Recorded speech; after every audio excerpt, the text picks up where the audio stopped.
Pessoal, beleza? Continuando a nossa leitura da carta aos Hebreus, hoje a gente vai ler os capítulos 3 e 4, começando pelo 3 agora. Por isso, santos irmãos, que participais da vocação celestial, considerai atentamente o apóstolo e sumo sacerdote da nossa confissão, Jesus, o qual é fiel àquele que o constituiu, como também o era Moisés em toda a casa de Deus. Jesus, todavia, tem sido considerado digno de tanto maior glória do que Moisés. Quanto maior honra do que a casa tem aquele que a estabeleceu. Pois toda casa é estabelecida por alguém, mas aquele que estabeleceu todas as coisas é Deus. E Moisés era fiel em toda a casa de Deus, como servo, para testemunho das coisas que haviam de ser anunciadas. Cristo, porém, como filho em sua casa, a qual casa somos nós, se guardarmos firmes até ao fim a ousadia é a exultação da esperança.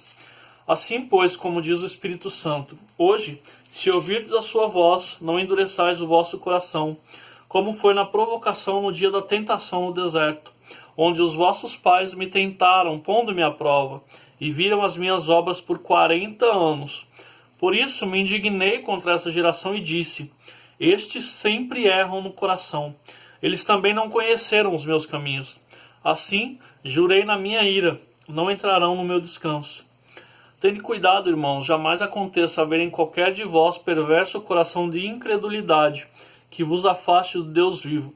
Pelo contrário, exortai-vos mutuamente cada dia, durante o tempo que se chama hoje, a fim de que nenhum de vós seja endurecido pelo engano do pecado, porque nos temos tornado participante de Cristo, se de fato guardarmos firme até ao fim a confiança que desde o princípio tivemos. Enquanto se diz, hoje, se ouvirdes a sua voz, não endureçais o vosso coração como foi na provocação. Ora, quais os que, tendo ouvido, se rebelaram? Não foram de fato todos os que saíram do Egito por intermédio de Moisés? E contra quem se indignou por 40 anos, não foi contra os que pecaram, cujos cadáveres caíram no deserto? E contra quem jurou que não entrariam no seu descanso, senão contra os que foram desobedientes? Vemos, pois, que não puderam entrar por causa da incredulidade. Capítulo 4 agora. Temamos, portanto, que sendo-nos deixada a promessa de entrar no descanso de Deus, suceda parecer que alguns de vós tenha falhado. Porque também a nós foram anunciadas as boas novas, como se deu com eles. Mas a palavra que ouviram não lhes aproveitou, visto não ter sido acompanhada pela fé naqueles que a ouviram. Nós, porém, que cremos, entramos no descanso, conforme Deus tem dito. Assim jurei na minha ira, não entrarão no meu descanso.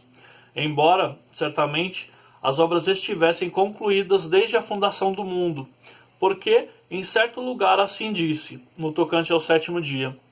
E descansou Deus, no 7º dia, de todas as obras que fizera.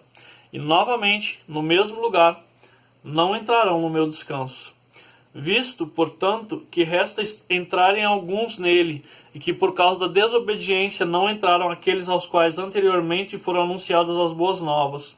De novo, determina certo dia, hoje, falando por Davi, muito tempo depois, segundo antes fora declarado. Hoje, se ouvirdes a sua voz, não endureçais o vosso coração. Ora, se Josué lhes houvesse dado descanso, não falaria posteriormente a respeito de outro dia. Portanto, resta um repouso para o povo de Deus, porque aquele que entrou no descanso de Deus, também ele mesmo descansou de suas obras, como Deus das suas. Esforcemo-nos, pois, por entrar naquele descanso, a fim de que ninguém caia segundo o mesmo exemplo de desobediência. Porque a palavra de Deus é viva e eficaz, e mais cortante do que qualquer espada de 2 gumes, e penetra até o ponto de dividir alma e espírito, juntas e medulas, e é apta para discernir os pensamentos e propósitos do coração. E não há criatura que não seja manifesta na tua presença. Pelo contrário, todas as coisas estão descobertas e patentes aos olhos daquele a quem temos de prestar contas. Tendo, pois, a Jesus, o Filho de Deus, como grande sumo sacerdote, que penetrou os céus, conservemos firmes a nossa confissão, porque não temos sumo sacerdote que não possa compadecer-se das nossas fraquezas. Antes, foi ele tentado em todas as coisas, a nossa semelhança, mas sem pecado. Acheguemo-nos, portanto, confiadamente junto ao trono da graça, a fim de recebermos misericórdia e acharmos graça para socorro em ocasião oportuna. Amanhã continuamos.